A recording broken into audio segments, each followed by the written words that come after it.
7 de abril de 2018. O ex-presidente Luiz Inácio Lula da Silva se entregou às 6h42 da tarde à Polícia Federal. Ele começa a cumprir a sua pena por corrupção passiva e lavagem de dinheiro no caso Triplex. Às 7h21 da noite deste domingo, chega a informação de que Jair Bolsonaro está eleito presidente da República.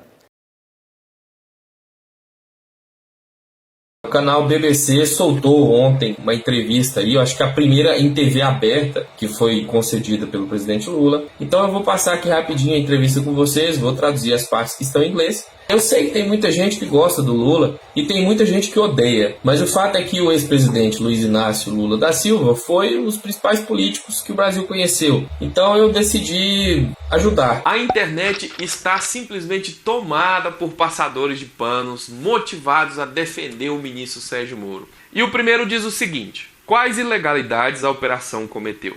A princípio, ele se mostra como um comentário válido, afinal de contas, essa é uma pergunta que todos nós precisamos nos fazer quando nos deparamos com esse tipo de informação que foi veiculada pelo The Intercept. A complicação começa quando você considera que na internet já existem centenas de sites, há dias não se fala de outra coisa a não ser esse material, e também, para complementar, esse comentário foi feito em um vídeo que fala o que aconteceu. Quando nós temos um processo que foi conduzido da forma como o The Intercept revelou que o Moro conduziu o processo do julgamento do Lula, acaba que o juiz se torna um elemento de acusação e, em vez de se portar como um elemento neutro, pesa junto com a acusação na balança. Ou seja, não houve nenhuma possibilidade de que o réu fosse inocentado.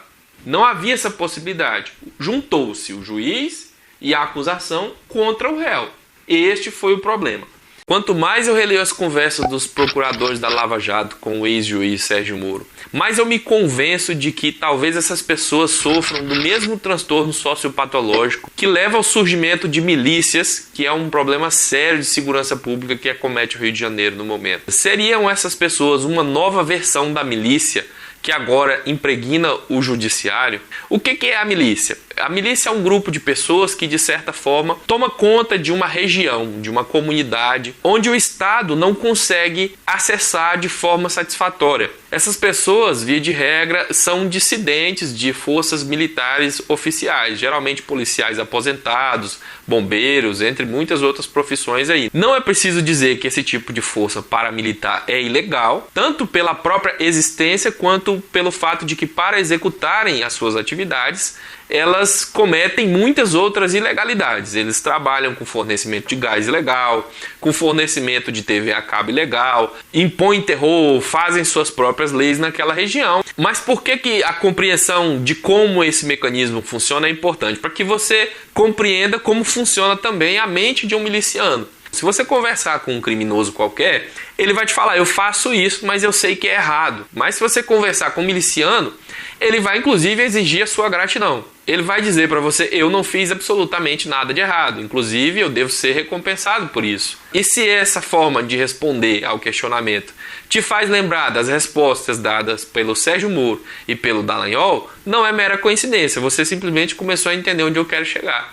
Combater o crime cometendo crime e injustiça é muito mais fácil do que dentro da lei. E quanto mais o Sérgio Moro e o Dallagnol se manifestam nessa direção de nós não fizemos nada de errado, mais o discurso deles parece com o discurso de miliciano.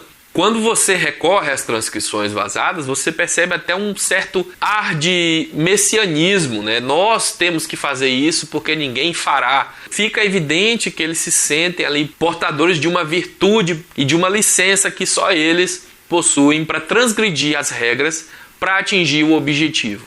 Uma procuradora que está lotada na PGR, Carolina Rezende, é isso? Está falando com seus amigos da Lava Jato.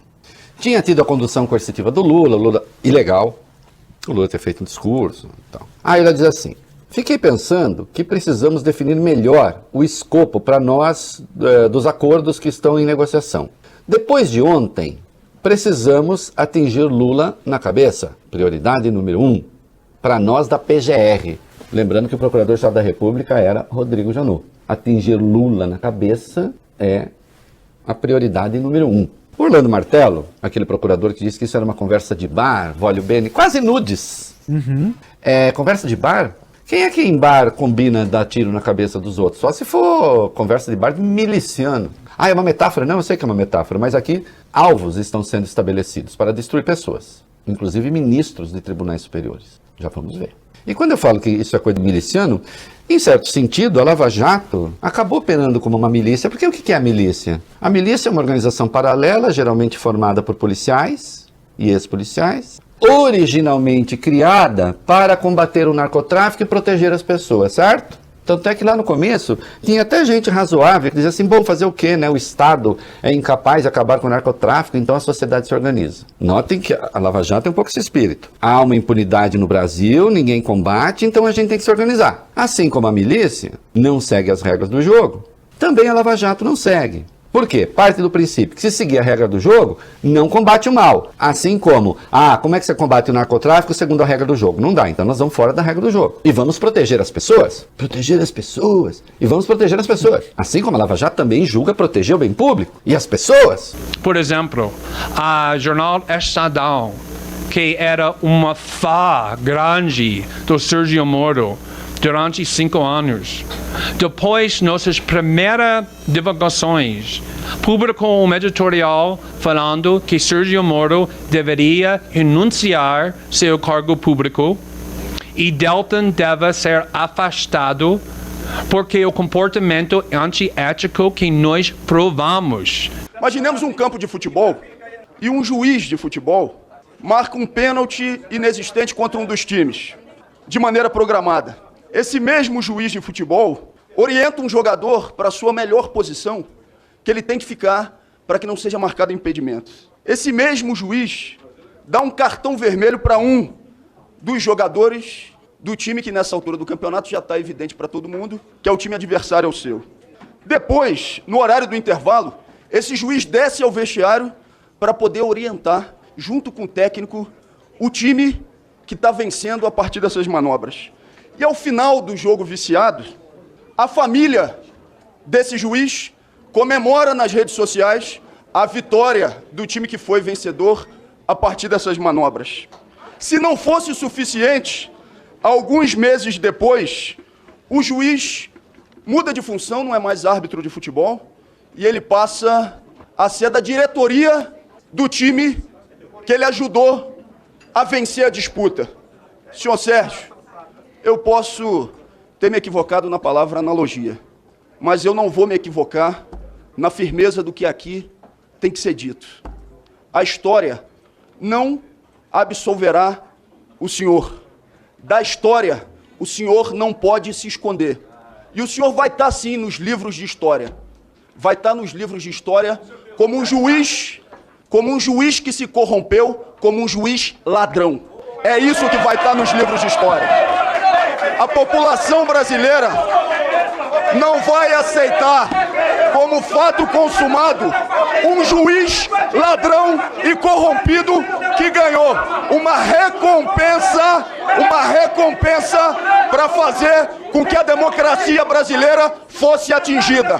É o que o senhor é, um juiz que se corrompeu e, apesar dos gritos, um juiz ladrão. Os vazamentos publicados hoje pela Folha dão conta de que Deltan Dallagnol queria que se construísse um monumento em homenagem aos procuradores da Lava Jato. Uma demonstração escancarada de soberba e de autoglorificação que até Moro, que era correligionário deles, viu que seria fora da casinha demais e colocou um freio. Ainda bem. Glenn Greenwald deu uma entrevista para o programa Roda Viva e eu começo pelo Glenn e te digo o seguinte: toda vez que eu escuto o Glenn argumentar em uma situação, seja aquela do Congresso que a gente viu no passado ou participar de alguma entrevista em outro lugar, eu tenho um pensamento recorrente de satisfação em saber que uma pessoa tão inteligente, que detém um conhecimento tão grande acerca das legislações inclusive de outro país, que tem uma ética tão equilibrada, está decidida a trabalhar do lado da verdade, da justiça e do esclarecimento, da restauração da ordem jurídica e democrática no Brasil.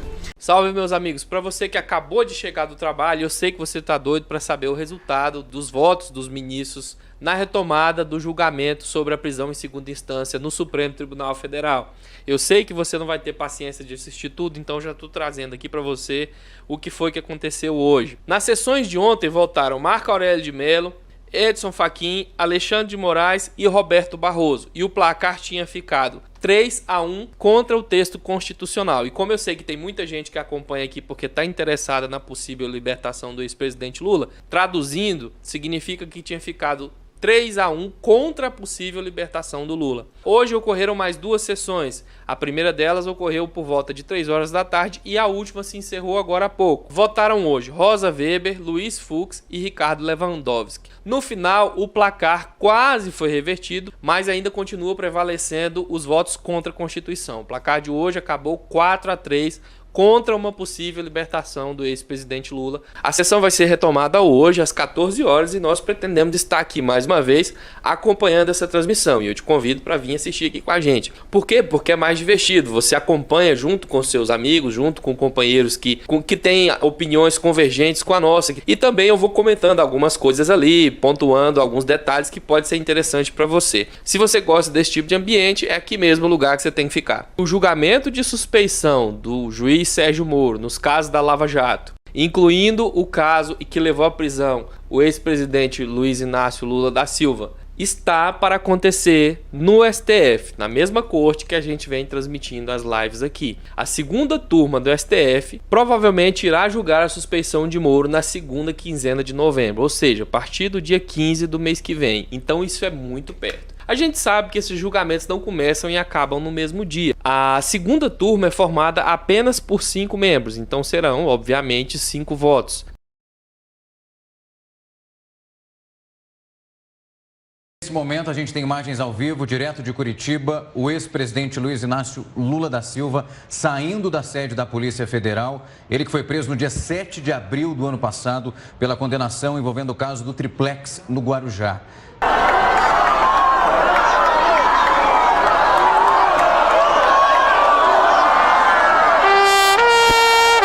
Deixa eu falar, moço.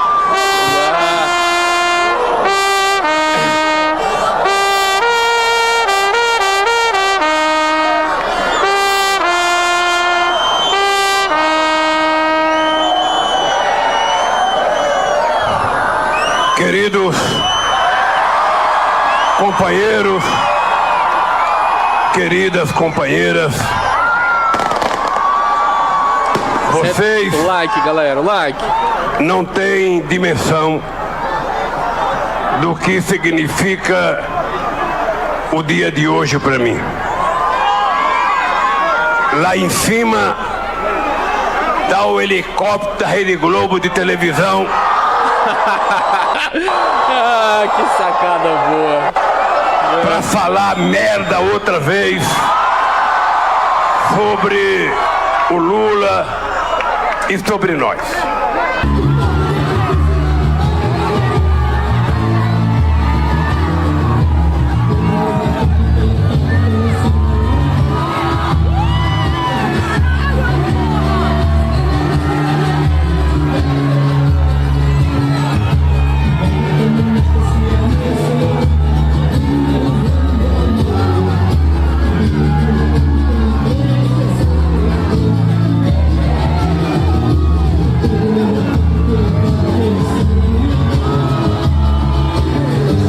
Eu trago para vocês hoje, já bem cedinho, uma notícia extremamente importante, principalmente para aqueles que acreditam na inocência do ex-presidente Lula sobre os processos que foi acusado na Operação Lava Jato. Você provavelmente deve saber que o ex-presidente Lula é acusado em mais de um processo e que a sentença que o levou a esta prisão de 500 e tantos dias é só um entre muitos. Inclusive esse é um argumento muito utilizado pelo bolsonarismo. Mas e se eu te contar que outra sentença que foi proferida nesse contexto foi anulada? E se eu te contar que os erros cometidos na sentença proferida pela juíza que ficou no lugar do Moro, que por sua vez também cometia erros gigantescos, né? E a gente vai já ver isso no canal. Mas enfim, se eu te contar que em razão da dimensão dos erros que essa moça cometeu nessa sentença, O TRF4, o mesmo TRF4 que batia continência para tudo que o Sérgio Moro fazia, dessa vez foi obrigado a anular a sentença proferida pela juíza Gabriela Hard.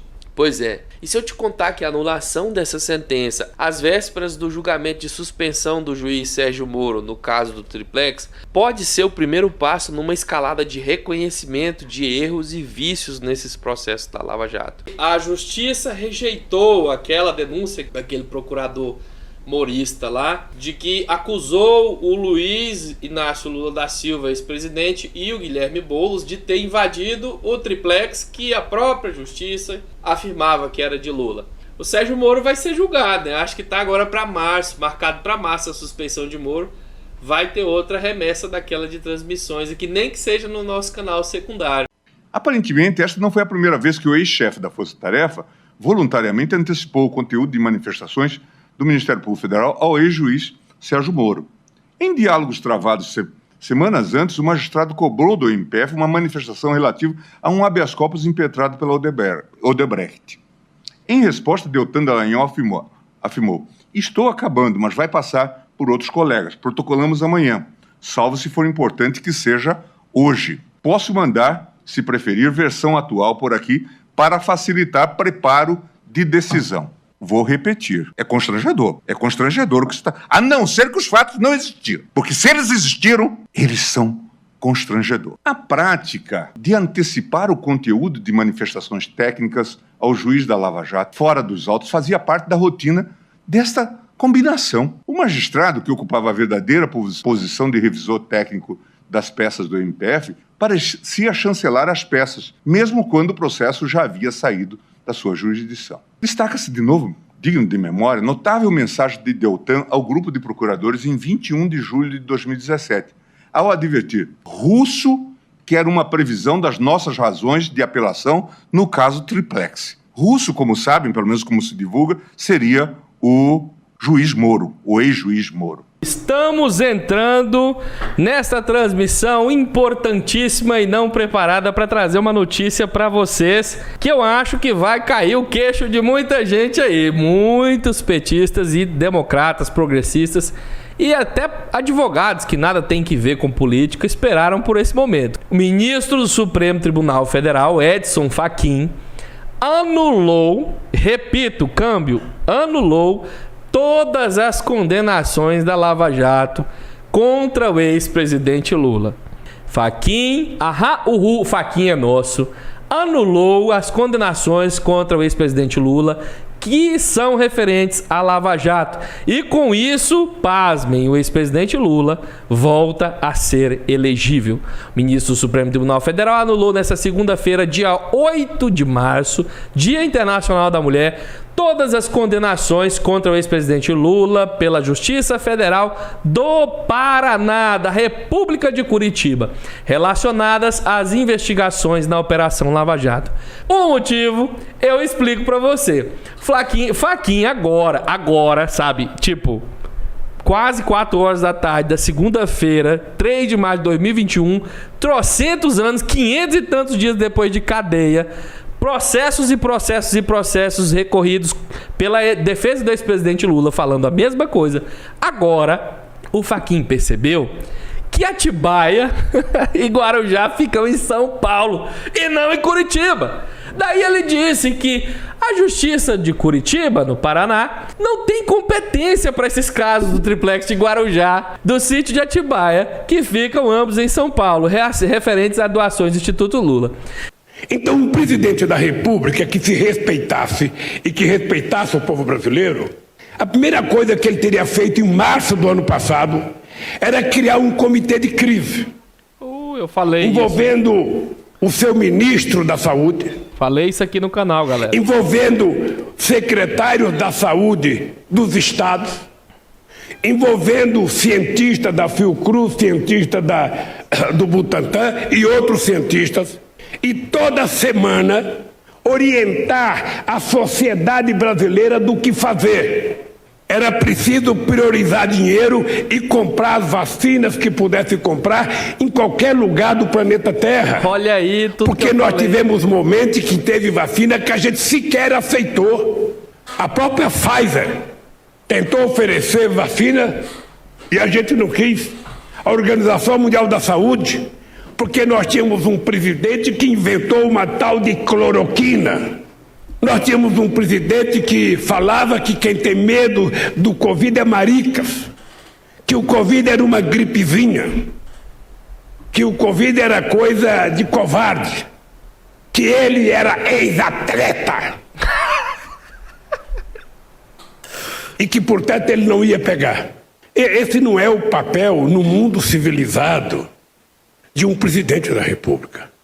Um presidente da República deveria ter esse comitê de crise e toda semana ter uma voz oficial do comitê de crise orientando a sociedade. Hoje, um dia histórico para nossa atividade aqui no YouTube. Ex-presidente Lula concede a sua primeira entrevista coletiva após a decisão do ministro do Supremo Tribunal Federal, Luiz Edson Fachin, de cancelar as ações e as condenações da Lava Jato contra ele, com base no pedido mais elementar, mais essencial, de incompetência do foro. Nós transmitimos aqui no canal, vocês acompanharam, foi maravilhoso. E é claro, a mídia só fala disso. Hoje, tudo na internet é só Lula. Tá vermelho de cima e embaixo, WhatsApp pipocando, mexeu muito com a política brasileira. Até o Bolsonaro agora já defende o uso de máscara, já apareceu com máscaras. Reinaldo Azevedo, um crítico ferrenho do PT, tem vários livros escritos contra o petismo, já se manifestou também, dizendo que o retorno de Lula ao cenário político já causa efeito positivo.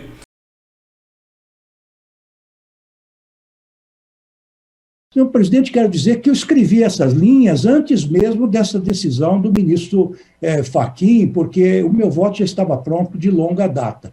Continua, senhor presidente, trato da condução coercitiva do paciente, que foi uma violência inominável e que depois o Supremo considerou inconstitucional, flagrantemente inconstitucional, em boa hora também, porque realmente nem animais para o matadouro se leva da forma como foi levado um ex-presidente da República, não é? E só não foi, como se sabe, embarcado num pequeno avião em direção a Curitiba, porque outras forças intervieram. A história revelará quais foram essas outras forças, mas nós já sabemos o que se passou. Tais fatos objetivos não bastassem, os diálogos havidos entre os membros da Força-Tarefa da Lava Jato e juntados aos autos da chamada Operação Spoofing revelam que já na época da condução coercitiva, o ex-juiz Sérgio Moro atuava em estreita cooperação com os membros do Ministério. Não parece ser repetido, não. Em que foi realizada a operação de busca e apreensão no sítio de Atibaia. Em tempo real, durante a realização desta busca, os membros da Força-Tarefa comunicavam-se com o juiz, requeriam a extensão do mandado e ainda alinhavam estratégias de atuação sobre quais objetos seriam relevantes de serem apreendidos. O ministro do Supremo Tribunal Federal, Cássio Nunes, nomeado por Jair Bolsonaro, o responsável pela segunda pausa no julgamento de Sérgio Moro no STF, devolveu o processo. Devolvendo o processo, ele pode voltar a ser julgado. Garantia essa de que vai acontecer, oferecida a nós pelo ministro Gilmar Mendes, que imediatamente recolocou o caso em pauta para hoje ainda. Preciso que ele tenha alguma apetência especial pelo resultado do processo que está em suas mãos. Não tem, não? Suscitar desconfiança sobre a honestidade do seu proceder. E o primeiro juiz dessa circunstância deve ser o próprio juiz suspeito. Ele tem o dever de se declarar assim, caso sinta-se especialmente tentado a decidir em favor de um dos lados. Artigo 97 do CPP. Tem que escutar porque eu tenho ouvido. Como a autoanálise estiver nas mãos... Por que eu ainda tento esperar algo de alguém indicado pelo Bolsonaro, meu pai? Não é remédio adequado para que se avalie a suspeição de um juiz. Tá vendo? Nesse sentido, já decidiu este tribunal em... Ele já deu a letra no comecinho, gente. Ele tá só enrolando. Citados neste voto. em 1994. Então, é sério que ele está tentando emplacar uma narrativa de que o que o juiz fez durante o processo não serve como prova, só serve se for fora do processo? Eu não acredito no que eu estou ouvindo. Adequadamente a pena ser aplicada. Como é sabido... Rapaz, esse cara pode até dar um cavalo de pau no voto dele, mas pra mim ele já votou desde o começo, pelas razões que eu falei lá no começo. Tá esperando só pra acabar isso aí, com chance de esperar a Carmen Lúcia falar alguma coisa. Porque ele tá jogando um monte de teoria furada aí, que depois a gente fala sobre elas, mas é tudo balela. Você tá quase 40 minutos escutando esse cara falar, ele não falou sobre uma conversa do WhatsApp até agora. Seus níveis de passação de pano foram atualizados com sucesso. A admissibilidade em tese do habeas corpus para impugnar a inserção de provas ilícitas em procedimento penal e postular o seu desentranhamento, sempre que da imputação possa advir condenação à pena privativa de liberdade. Provas ilícitas, sua inadmissibilidade no processo. Artigo 5º, inciso 56. Eu não vou falar porque o ministro Gilmar Mendes vai falar. Então, depois a gente comenta esse voto bosta. Os precedentes em que foi afirmada a possibilidade de conhecimento da alegação de quebra de imparcialidade por esta via. Como também nós entendemos, isso é claro, o ministro Fachin conhece também bem, ministra Carmen, que... é ridículo. O HC é suscetível, ou em HC é suscetível de se fazer revisão criminal. O caso em apreço... Gente, só para ficar claro, acabou se a ministra Carmen Lúcia não mudar o voto, viu? Controvertidos. Por isso espere o voto dela. A valoração das provas existentes nos autos. E a chance do Fachin mudar voto depois desse voto do Marcos Nunes aí é zero. O pessoal tá falando aí que não acha que a ministra Carmen Lúcia vai mudar de voto. Eu acho que vocês vão pagar a língua aí. Eu acho que tem uma chance sim. O Gilmar Mendes tá fazendo isso aí, agora não é à toa não. Aguenta aí, aguenta aí. Veja, portanto, que não vamos ficar com conversa fiada. Não estamos a falar aqui de prova ilícita. Eu disse de maneira muito clara que eu trouxe isso aqui para mostrar o barbarismo em que nós incorremos. E não houve ninguém até agora capaz de dizer que houve um dado falso nessas revelações. Cara, ele chamou o negócio de frescura, como é que é? O meu voto, me faça justiça. O meu voto está calcado nos elementos dos autos. Agora, realmente me choca. Me choca tudo aquilo que se revela. E a defesa que se faz, pode haver tido inserções, pode haver manipulação. Não, diga-se que não se fez, que não havia essa proximidade, que são mentirosas. Eu já disse aqui, ou o hacker é um ficcionista, ou nós estamos diante, de fato, de um grande escândalo. E não importa o resultado deste julgamento, a desmoralização da justiça já ocorreu. O Tribunal de Curitiba é conhecido mundialmente hoje como um tribunal de exceção. Enche-nos de vergonha, porque ninguém é capaz de dizer. Alguns dos senhores aqui comprariam um carro do Moro. Ministra Carmen... Alguns dos senhores hoje seriam capazes de comprar um carro do Dallagnol. São pessoas de confiança, são pessoas que nós temos como probas. Alguém o contrataria como advogado nessas circunstâncias, tendo agido dessa forma. Saber de experiência feito. Imagine que essa prática se torne corriqueira. O Ministério Público e o juiz combinam para ouvir escritórios de advogados. E estarão cobertos, inclusive, por uma autorização judicial. Podia ter dormido sem essa. Não divulgam. Isso me repugna, ministro Cássio, tanto quanto os hackers. Porque é o juiz e promotor combinando ações em nome de uma suposta legalidade. Rapaz, que pena. É disso que se cuida. Eu quero que alguém tenha a coragem, eu diria, a desfaçatez de dizer isto é legal. Isto consulta o devido processo legal. Gostaria de ouvir. Gostaria imensamente de ouvir. Senta aqui nesse... E que essa prática deve ser continuada. Este modelo tem que ser preservado. Eu quero que alguém diga que isto eticamente tem respaldo. Não quero lei, porque é claro que não tem respaldo. É disso que nós estamos falando aqui. E nada de conversa fiada sobre hackers. Fiada sobre hackers. Estamos falando de coisas que estão nos autos. Ao vivo!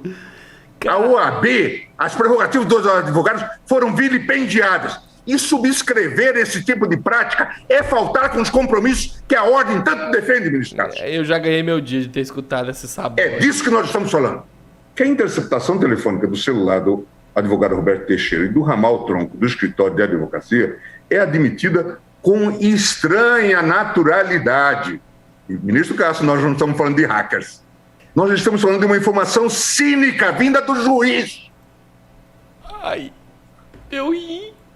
Só este fato já seria suficiente, como esta corte já decidiu, para reconhecer a quebra da imparcialidade, ministra.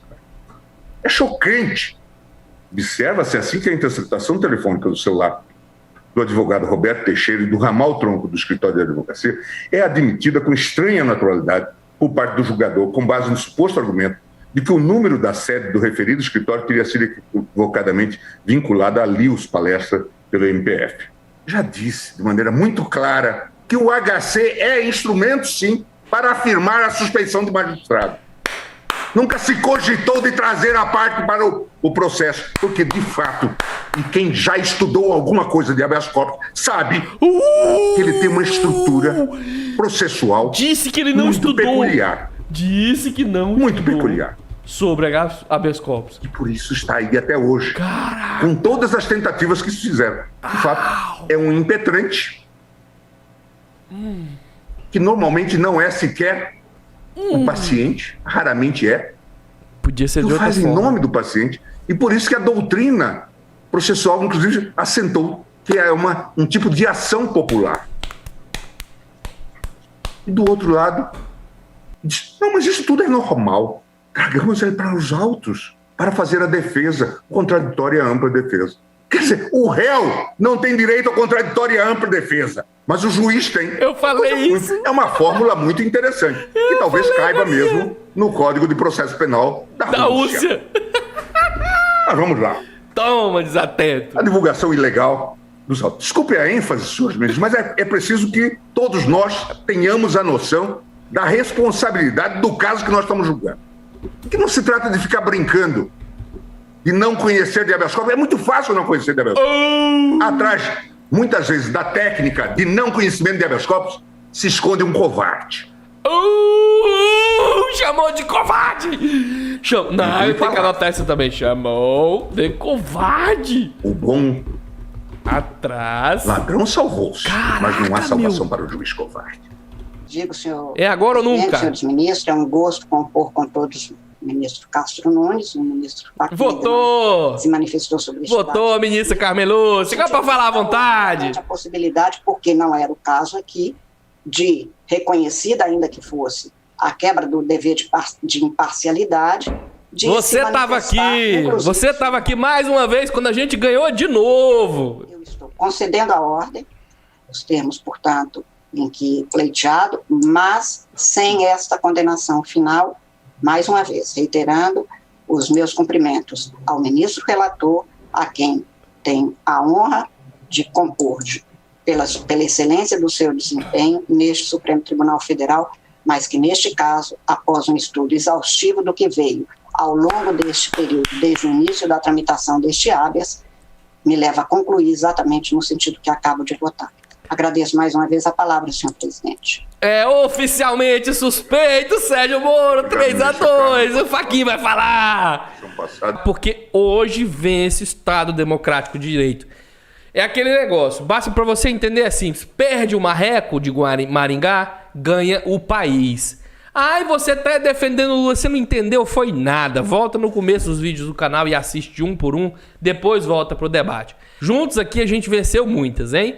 Olha, a gente venceu a prisão em segunda instância, a gente venceu a liberdade do Lula, a gente venceu vários julgamentos. Agora aqui, mais uma vez, a suspeição do Moro. Você estava aqui e por isso eu te agradeço imensamente. 2 anos juntos. Para quem falou, não acontece nada, não vai dar em nada, meu amigo, desista desse desânimo. Vem pro lado claro, vem pro nosso lado, porque aqui a gente é pé quente. Aqui, ó, ligou no canal Rony Telles, o julgamento vai ser batata. Então tá aí, o Brasil vibra. E realmente, olha, só tem a agradecer por esses 2 anos de parceria que tem dado certo. Vamos juntos, rumo a 2022, derrubar esse jabuti chifrudo de cima do poste. Muito obrigado.